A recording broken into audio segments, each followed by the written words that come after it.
Hello, everybody. Today we're going to be taking a look at how to build interactive infographics that you can also add to your blog content on your website using AI. So I built this AI model performance comparison chart thingy using AI, and you can take a look at it. Let me minimize it, and you can see that this is completely built off AI. There's box shadows, there's animations, it's interactive. You can click on it, it gives you information.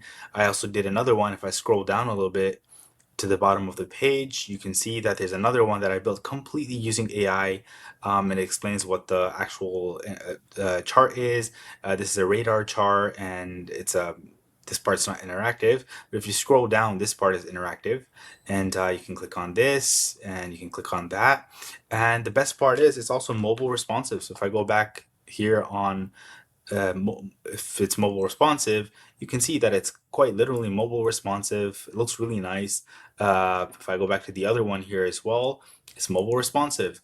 If we were to do this with a static infographic, it would be a nightmare to have it mobile responsive. You have to have different dimensions and things like that to make it look nice. But yeah, we're gonna take a look at how we're gonna build that in this video. So stay tuned. So the first thing I'm gonna do is I'm gonna go to my website and I'm just gonna copy all this, go to the bottom of the page, and I'm just gonna copy all that. I'm gonna go back here and paste it.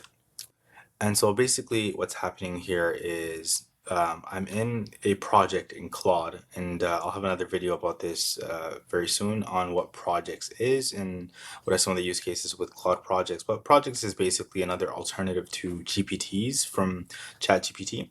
And you can create custom instructions and add custom documents in your custom knowledge base. So what I have here is I have a custom instruction that basically instructs and you'll see how that looks like. Basically instructs, I instructed to give me a interactive infographic for a given blog post. And so there's a bunch of different guidelines that I wanted to follow, but I'm going to paste that. I'm just going to press enter.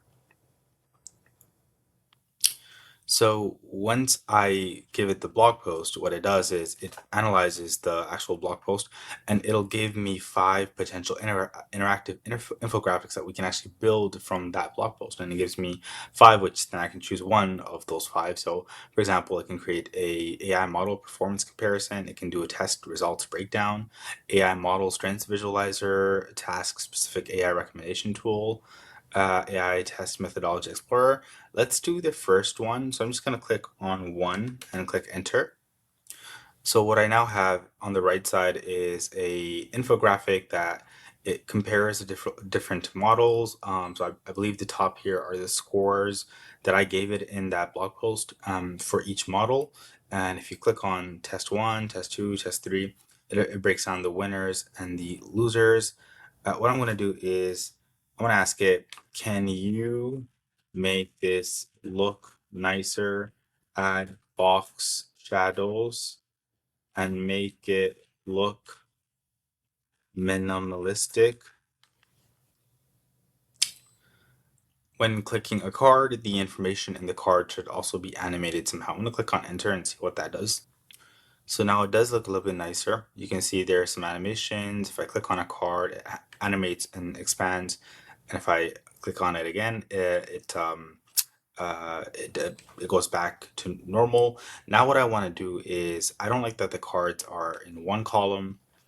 Can you put the cards in 2 columns? And I'm going to click on enter.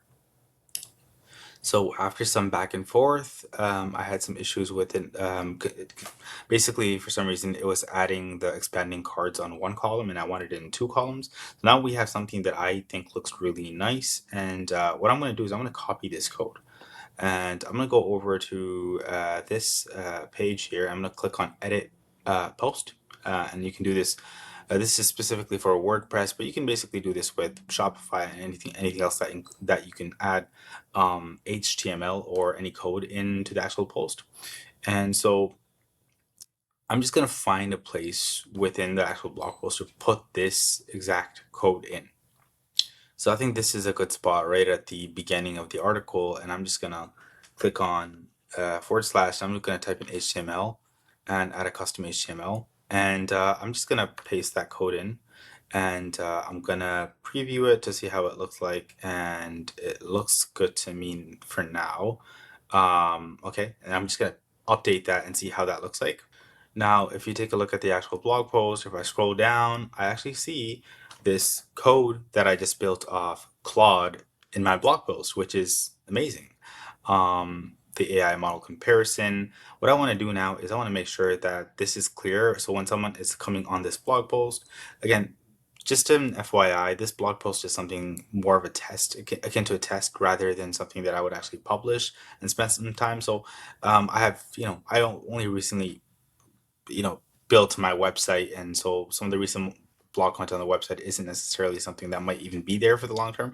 I'm just using this as a test. But as someone coming on to the blog post, I want to make sure that it's succinct, and so when they scroll down, I want to make sure that it's clear that when they see this is the actual results of the test. So I'm going to go back to Claude. I'm just going to ask them, just make it clear at the top by adding a comment or a tooltip that this is the final result of the test. Click on one of the cards to expand. And I'm just click on enter. So this is the final output. And I'm just going back to copy contents again, and I'm going to go to the post. I'm going to go here and paste that. It's the only thing I want to do is, if you actually take a look at this, there's not a lot of margin at the top and bottom.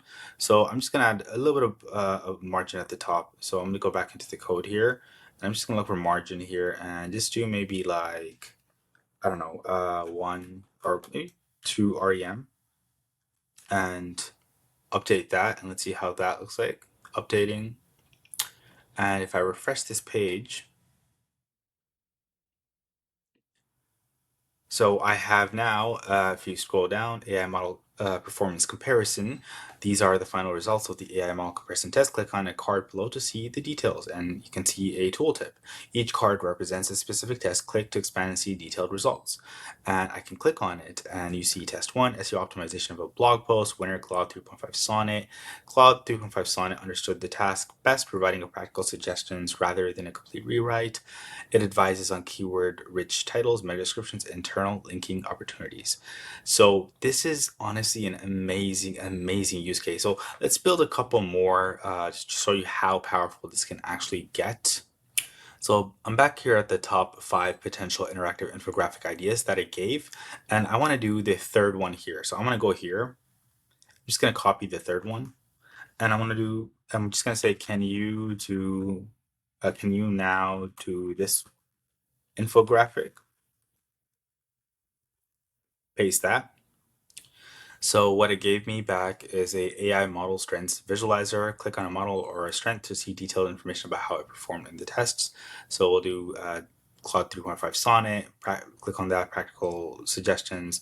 In the SEO optimization test, Claude provides practical suggestions for keyword-rich titles and meta descriptions. I want to see some type of chart or graph.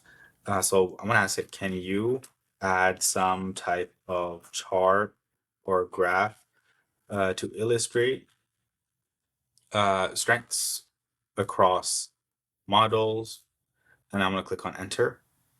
So it gave back a radar chart graph, which is kind of cut off. The text is kind of cut off. So I'm just going to basically ask it, the chart is cut off. Can you do another visualization to illustrate the strengths? So it seems to have done a much better job this time at actually getting the radar chart in the actual viewport. But yeah, so if you click on the card, it shows you an overview of Claude overview, excelled in providing practical suggestions. And then if you click on the actual buttons or sections here, you can see the practical strength, and it explains that. So I'm just going to copy that. I want to find a place in this blog post to actually add that. So maybe go under the tests and just gonna add it here maybe. And then I'll type in HTML and click on that. I'm gonna paste it. I'm just gonna preview it just to see if it actually looks good. Go to HTML and sorry, one sec. I just want to make sure that there is some margin. So I'm just do to REM and I'm gonna update that. And let's go over to the actual blog post now. So as you can see, as we scroll down, you can see that we actually have an interactive model, chart or thingy here. And then if we scroll down, reading the blog post, and then you see AI model strengths visualizer, and it's really cool. So you have practical suggestions, case studies, templates, context awareness, SEO optimization, and it's color coded. And then you have the actual yeah, so and one thing I wanted to show you guys is this is mobile optimized. So if I scroll up again, I believe it is mobile optimized. So if I scroll up again, you can take a look at it and see that it is mobile optimized as well, and that there is some good margin at the top and bottom. It looks really nice. You can of course change the colors, and let's go to the other one just to see if that one's mobile optimized. And yeah, you can see that one's mobile optimized as well. If I click on that, it shows up. So amazing! This is amazing work. So I just want to see, the last thing I want to see is, let's go back here. I want to see if there's any other ones we can add as well. AI test methodology explorer, description, interactive process diagram detailing the methodology used for each of the 5 tests with expandable sections providing. I think for now, I think we're good now. But yeah, this is amazing that within 10 minutes, 10 to 15 minutes, I was able to build an interactive infographic, which beats like a static infographic any day, because this is mobile optimized, it's responsive, it looks nice, it's interactive, it keeps engagement on the actual web page, so people are more engaged with your content. And overall, I think this is an amazing strategy for just creating blog content that's engaged, that people are engaged with. So definitely, I think I'm going to be making a couple more videos on this to see what else we can do and how far we can push the buttons. But yeah, amazing. Thank you very much, and take care.